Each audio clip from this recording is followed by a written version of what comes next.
From Today FM Ireland, this is the Ian Dempsey Breakfast Show podcast. With the Barack Obama business on yesterday, this film is quite timely, really, isn't Double it? Ya. Yeah, that's right. Oliver Stone's Double Ya. Yeah. All about the man, the worst American president in history, an absolute travesty. George W. Bush. Opinion now, is this written down somewhere? This is my opinion, but it's not just my opinion. I think history will judge Bush really harshly, and indeed far more harshly than Oliver Stone does, because Stone made this movie, I think, as kind of a spoiler. It was released in America just a couple of weeks ago, and I think he intended it as a kind of a spoiler for the Republican campaign, so that they'd put a bit of weight behind Barack Obama. In the end, Obama didn't need it. You know, Stone has previous when it comes to American presidents. He did the JFK movie and he did Nixon with Anthony Hopkins, and you kind of wish he'd leave some things alone, because they're only really going to get one chance to make a movie about George W. Bush and to, properly expose him for what he did and who he is and, how he got there and what he did when he got there. And, Stone kind of concentrates on his history in very privileged upbringing, and his kind of sailed through university, sailed through business in the early days. He was an oil man, he owned a baseball team, that kind of thing.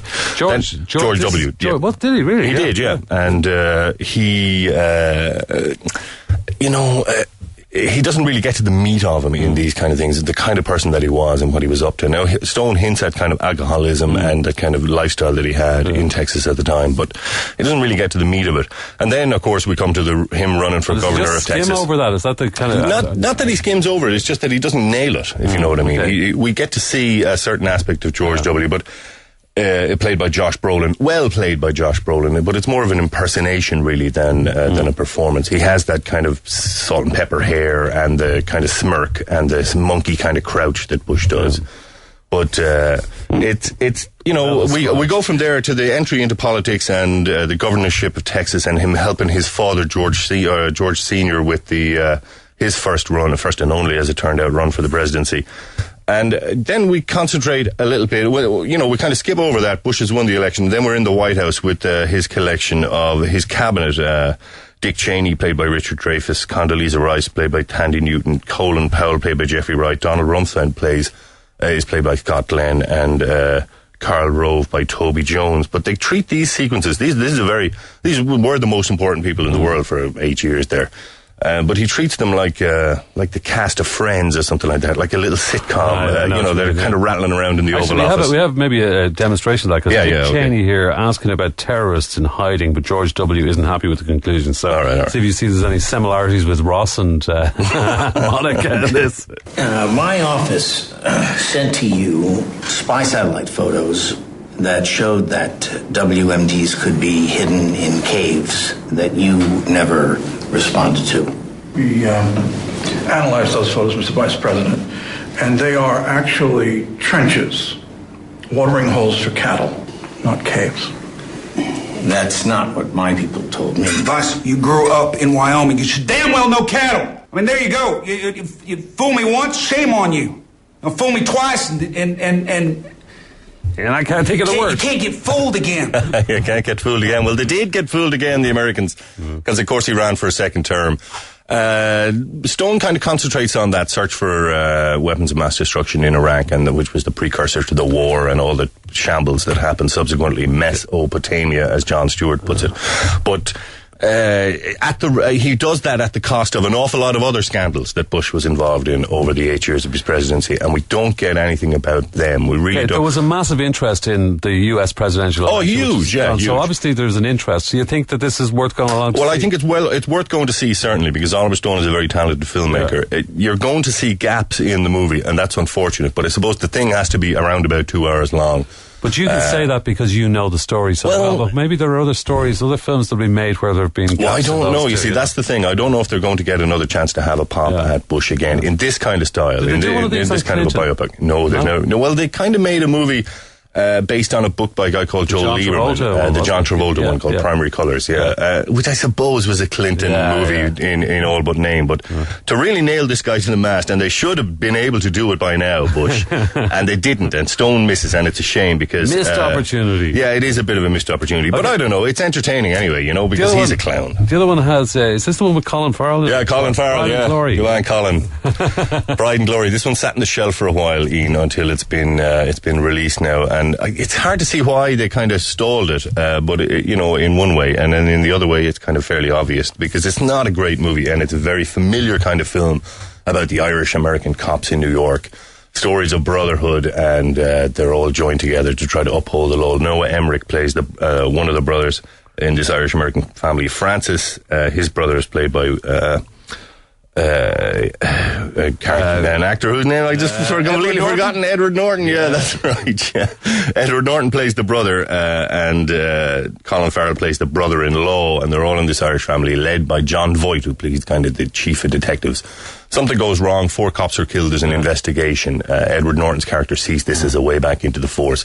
Colin Farrell, of course, is on the other side of things, which is obvious from the very first moment. He's a kind of a hot-tempered character, and all of this is going to come together in a kind of a big clash. It starts well. Pride and Glory is the name of the movie, and it starts well, but it very quickly turns kind of formulaic.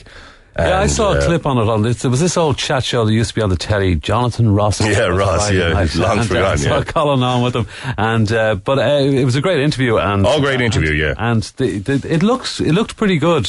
The movie. Now you're saying it starts off well, but then starts well, yeah, nice and dark and gritty, and all that, bits of The Wire, bits of Hill Street Blues, all that kind of stuff that you're looking for.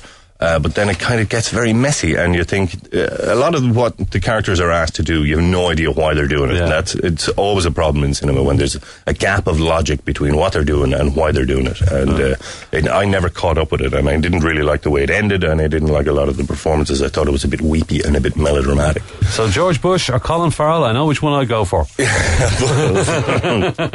Okay. Yeah, well, that's it. There's another one as well. Jared Stembridge, Irish writer and director, has a new movie out called Alarm, which is set in the commuter belt in Ireland.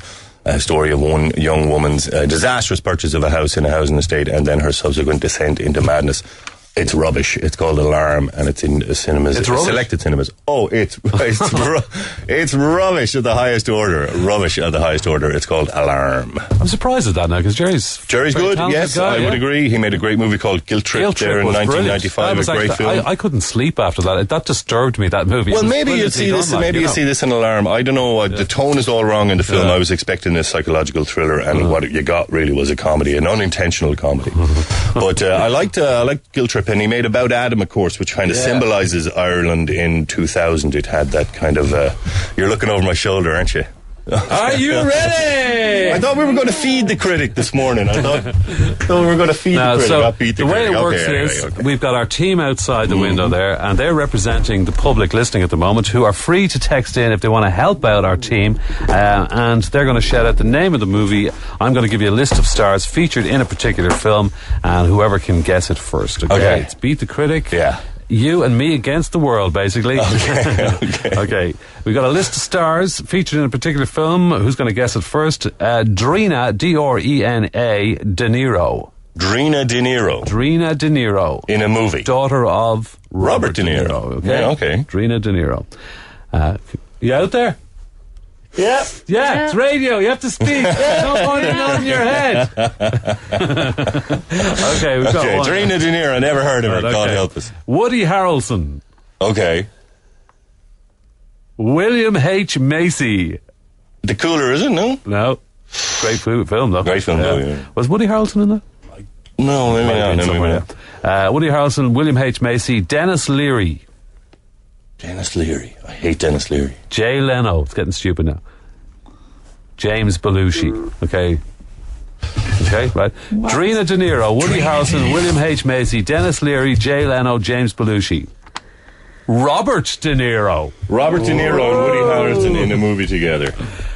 Willie Nelson. That one about the war. Yeah. Men of Honor. Wag the Dog. Wag the Dog. Oh, no. Beaton. Wag the Dog.